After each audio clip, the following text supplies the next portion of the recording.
Episode 9 की starting में हम कायो की मॉम को देखते हैं जो साचिको पर चिल्ला रही थी क्योंकि साचिको और सातोरू ने पिछले कुछ दिनों से कायो को छिपा कर रखा था। इसीलिए कायो की मॉम साचिको से कहती है, तुम्हारी इस हरकत की वजह से मैं तुम्हें अंदर करवा सकती हूँ। तुम मेरी बेटी को छिपाकर आखिर साबित क्या करना चाहती थी? तुम्हें क्या पता मुझे कायो की कितनी चिंता हो रही थी। इस पर साचिको कहती है, अगर तुम्हें कायो की इतनी ही चिंता थी तो तुमने इसे खोजने की कोशिश क्यों नहीं की? साचिको की इस बात से कायो की मॉम को गुस्सा आ जाता है और वो वहीं पास में रखी शॉवल को उठाकर साचिको पर हमला कर देती है। वक्त रहते कायो और सातोरू अपनी अपनी माँ को पीछे खींच लेते हैं, जिस वजह से साचिको को ज्यादा चोट नहीं लगती।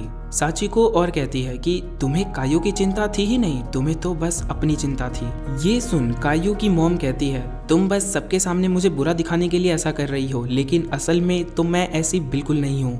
इस पर सातोरू भी कायो की मॉम पर भड़क जाता है कि कायो पिछले 3 दिनों से लापता है, लेकिन तुमने उसे खोजने के लिए कोई भी कदम नहीं उठाया। आखिर तुम कैसी माँ हो?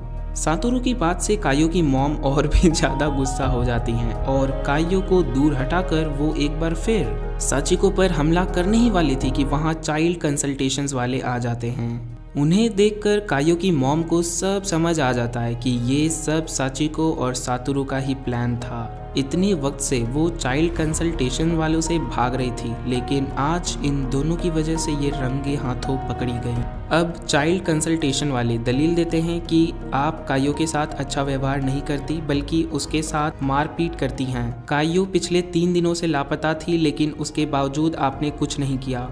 इन दलीलों के आधार पर वो कायो की मॉम से कहते हैं कि अब आप कायो की माँ कहलाने का अधिकार खो चुकी हैं। इसका मतलब है कि अब कायो को उसकी माँ से अलग कर दिया जाएगा। इस बात से कायो की माँ बौखला जाती हैं और वहाँ से कायो को लेकर जाने लगती है। सातोरू उन्हें जाता देख घबराने लगता है कि ये लोग उन दोनों को रोक क्यों नहीं रहे हैं। सातोरू और कुछ सोचता कि उससे पहले वहाँ कायो की नानी आ जाती है। कायो की नानी अपनी बेटी यानी कायो की मॉम की ये हालत देखकर बहुत अफसोस करने लगती है और उससे माफ़ी मांगती हैं, क्योंकि कायो की मॉम की जो भी अभी हालत है वो सब उसका जिम्मेदार अपने आप को मानती थी। कायो की मॉम हमेशा से ऐसी नहीं थी। पहले वो भी दूसरी माँओं की तरह ही हुआ करती थी, लेकिन समय हमेशा एक जैसा नहीं रहता, हमेशा बदलता रहता है। कुछ कारणों की वजह से कायो के पापा उसकी माँ के साथ हमेशा झगड़ा करने लगे। कायो के पापा इस हद तक गिर गए थे कि वो कायो की मॉम को बिल्कुल भी इज्जत नहीं देते थे और कायो की मॉम को जानवरों की तरह मारा भी करते थे। इन सब का असर कायो की मॉम पर भी हुआ और उनका मानसिक संतुलन भी खराब हो गया। कायो की नानी ने उनका डाइवोर्स तो करवा दिया, लेकिन कायो की मॉम को उसी हालत में अकेला छोड़ दिया, जबकि उन्हें कायो की मॉम की देखभाल करनी चाहिए थी। पास्ट की इस इवेंट की वजह से कायो की मॉम ऐसी हो गई थी। कायो की मॉम की ये हालत देखकर मुझे एक बात याद आती है कि कभी भी कोई इंसान बुरा नहीं होता बल्कि उसके हालात बुरे होते हैं। अब कायो की मॉम को भी रियलाइज होता है कि वो कितनी गलत थी और वो फूट फूट कर रोने लगती हैं। अब कायो को उसकी नानी के पास भेज दिया जाएगा और कायो अब पूरी तरह से सेफ है। इसका मतलब है कि सातोरू इस बार कामयाब रहा उस बुरे भविष्य को बदलने में और इस बार उसकी मॉम और टीचर ने भी उसकी मदद की। इसीलिए सातोरू टीचर को शुक्रिया कह रहा होता है, लेकिन टीचर इसका पूरा क्रेडिट सातोरू को ही देता है कि आज उसी की वजह से कायो जिंदा है। और सातोरू उन्हें देखकर अपने मन में सोच रहा होता है कि उसे अपने पापा के बारे में ज़्यादा कुछ याद तो नहीं है, लेकिन वो ज़रूर टीचर जैसे ही इंसान रहे होंगे। उसके बाद कायो आखिरी बार सातोरू को शुक्रिया कहती है कि सातोरू ने उसके लिए इतना कुछ किया, और उसके बाद वो अपनी नानी के साथ चली जाती है और सातोरू उसे बस देखता ही रह जाता है। उसे जाता देख सातोरू अपने मन में कह रहा होता है कि आखिर मैंने कायो को बचा ही लिया, मैंने उसके लिए एक नया भविष्य बना ही दिया। अब आगे का सफ़र कायो को अकेले ही तय करना होगा। मुझे पूरा यकीन है कि एक उज्जवल भविष्य उसका इंतज़ार कर रहा होगा। और बस इसी के साथ कायो की कहानी यहीं ख़त्म हो जाती है। लेकिन इसका मतलब ये नहीं है कि आगे हमें काइयो देखने को नहीं मिलने वाली है। काइयो हमें आगे भी दिखने वाली है, लेकिन अगली बार जब काइयो आएगी तो सातोरू के लिए अपने साथ एक सरप्राइज लेकर आएगी। और वो सरप्राइज क्या है अगर मैं आपको बता दूंगा तो फिर वो सरप्राइज नहीं रह जाएगी ना। आप थोड़ा सा इंतजार कर लो, बहुत जल्द आपको वो सरप्राइज मिलने वाला है। अब सातोरू ने काइयो को तो बचा लिया, लेकिन वो अभी तक उस किलर को नहीं पकड़ सका। मतलब कि हिरोमी और आया, इन दोनों पर से खतरा अभी तक नहीं टला है। इन दोनों की जान अभी भी खतरे में है और सातोरू इन दोनों को भी बचाना चाहता है। हिरोमी तो सातोरू के ही क्लास में है, इसीलिए सातोरू को यदि किसी की चिंता है तो वो है आया नाकानिशी, क्योंकि सातोरू उसे नहीं जानता और वो समझ नहीं पा रहा होता है कि अब वो उससे दोस्ती कैसे करे। इसके बारे में वो अपनी मॉम से भी पूछता है, लेकिन उसे कुछ खास मदद नहीं मिलती। इसीलिए सातोरू उस लड़की का पीछा करने लगता है और उसे मालूम पड़ता है कि 18:30 पर उसके ट्यूशन्स खत्म होते हैं।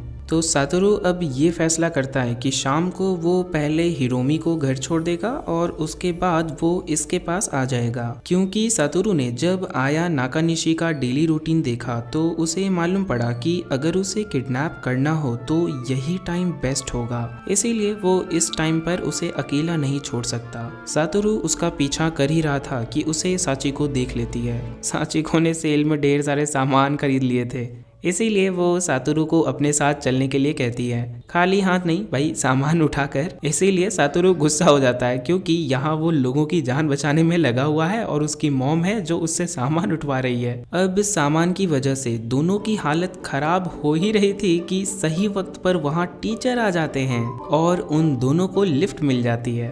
अब सातोरू उनसे भी वही चीज पूछता है कि हम रैंडम लोगों से दोस्ती कैसे करें। तो टीचर सातोरू को बताता है कि तुम्हें पहले तो सामने वाली की इंटरेस्ट के बारे में जानना होगा कि सामने वाली को क्या चीज करना पसंद है। उसके बाद तुम्हें खुद को भी उसी के पसंद के हिसाब से ढाल लेना चाहिए। अब सेम इंटरेस्ट की वजह से तुम्हारी दोस्ती आराम से हो जाएगी। सातोरू को टीचर की बात अच्छी लगती है, लेकिन बेचारा टीचर खुद भी अभी तक सिंगल था। टीचर का एक बार तालाक हो चुका है क्योंकि वो अपनी फीलिंग्स को ठीक से एक्सप्रेस नहीं कर पाता था। टीचर बातें अच्छी करता है, लेकिन बेचारा खुद उस पर अमल नहीं कर पाता है और ये बात सातोरू को थोड़ी सी अजीब लगती है। उसके बाद सातोरू को एक और बात ये मालूम पड़ती है कि टीचर को कैंडी खाने की आदत है और ये पता चलने पर तो सातोरू को टीचर सनकी लगने लगता है। अब टीचर सातोरू को भी एक कैंडी खाने के लिए देता है और सातोरू जब तक वो एक कैंडी खाता, ये बंदा 3 कैंडी मुंह में ठूस लेता है। अब ये कम था कि पीछे से साचिको भी एक कैंडी मांग लेती है। उसके बाद अगले दिन शाम को सातोरू अपने प्लान के हिसाब से हिरोमी को घर छोड़ने के लिए जाने लगता है, तो उसे केन्या रोक लेता है। केन्या ने भी देखा था कि काइयो के जाने के बाद सातोरू हिरोमी के साथ भी बिल्कुल उसी तरह पेश आ रहा था। इसीलिए केन्या उसे अकेले में ले जाकर इसका कारण पूछता है कि आखिर सातोरू ऐसा क्यों कर रहा है। केन्या को तो ऐसा लग रहा था कि काइयो के जाने के बाद सब कुछ ठीक हो जाएगा, लेकिन सातोरू को देखकर उसे ऐसा बिल्कुल भी नहीं लग रहा था। अब केन्या के इतना पूछने पर सातोरू उसे सब कुछ बताने के लिए तैयार हो जाता है। उसके बाद सातोरू केन्या को उसी बस के पास लेकर आता है और बताता है कि वो काइयो को अभी तक उसकी मॉम के साथ साथ एक किलर से भी बचा रहा था। सातोरू केन्या से कहता है, हो सकता है कि मेरी बातें सुनने के बाद तुम मुझे पागल समझो, लेकिन सच ये है कि इस शहर में एक किलर घूम रहा है जो पहले तो छोटे बच्चों का अपहरण करता है और बाद में उनका मर्डर कर देता है। और उस रात जो आदमी इस बस में आया था वही किलर है। केन्या को सातोरू की 99% बातें फालतू लगती हैं, लेकिन वो सिर्फ 1% के लिए सातोरू पर भरोसा कर लेता है और साथ में हिरोमी भी सातोरू पर भरोसा कर लेता है। केन्या सातोरू से कहता है कि तुम्हारी बातें भले ही फालतू क्यों ना लगे, लेकिन तुमने हम पर भरोसा करके हमें सब कुछ बता दिया, तो अब हमारी बारी है कि हम भी तुम पर भरोसा करें। केन्या की बात सुनकर सातोरू को आयरी की बातें याद आ जाती है। फिर सातोरू दोनों को शुक्रिया कहता है और घर वापस जाने लगता है। और वो अपने मन में सोच रहा था कि अभी की चीज़ें 18 साल की चीज़ों से बिल्कुल अलग है और इस बार वो सबको बचा सकता है, इसीलिए वो सबको बचा कर ही रहेगा। और बस इसी के साथ हमारा ये एपिसोड भी यहीं खत्म हो जाता है। हमेशा की तरह बस एक ही बार चैनल को सब्सक्राइब कर लेना और हाँ, वीडियो को लाइक करके जाना और अपने फ्रेंड्स के साथ भी शेयर करो ताकि वो भी इस सीरीज़ का मज़ा ले सके। चलो हम मिलते हैं नेक्स्ट वीडियो में।